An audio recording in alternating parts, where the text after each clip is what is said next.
इमरान खान पर कातिलाना हमले के खिलाफ भरपूर एहतजाज का ऐलान। पीटीआई की जानिब से आज रावलपिंडी में भरपूर एहतजाज किया जाएगा। मीडिया रिपोर्ट्स के मुताबिक कप्तान के खिलाड़ियों ने जुड़वा शहरों की मरकजी मुल्हिका शाहराहों को 12 मुकामात से बंद करने का ऐलान कर दिया। पीटीआई की जानिब से जिन सड़कों को बंद करने का ऐलान किया गया है उनमें जीटी रोड, टैक्स अलावा मार्गिला चौक, तरनोल रवाटी चौक और मोटरवे चौक को बंद किया जाएगा। इसके अलावा मरी road, IJP Faiz interchange, Kural चौक, खन्ना पुल, पुराना एयरपोर्ट रोड पर धरना देकर एहतजाज किया जाएगा।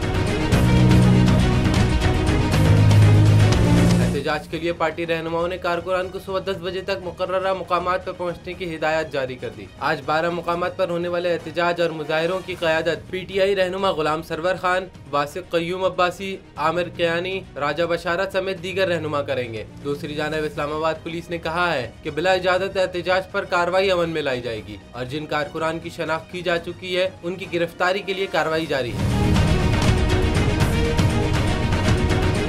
मुझे एक दिन जाने से पहले पता चल गया था मुझे मारने का। पीटीआई का हकीकी आज़ादी मार्च सिर्फ बोल दिखा रहा है। 24 घंटे हकीकी आज़ादी मार्च। इमरान खान के कंटेनर के करीब फायरिंग का वाकया पेश आया है। सबसे ज्यादा रील्स और सबसे ज्यादा रेटिंग्स के साथ बोल रहा नंबर 1। सब्सक्राइब करें और बेल दबाएं ताकि कोई खबर रह न जाए।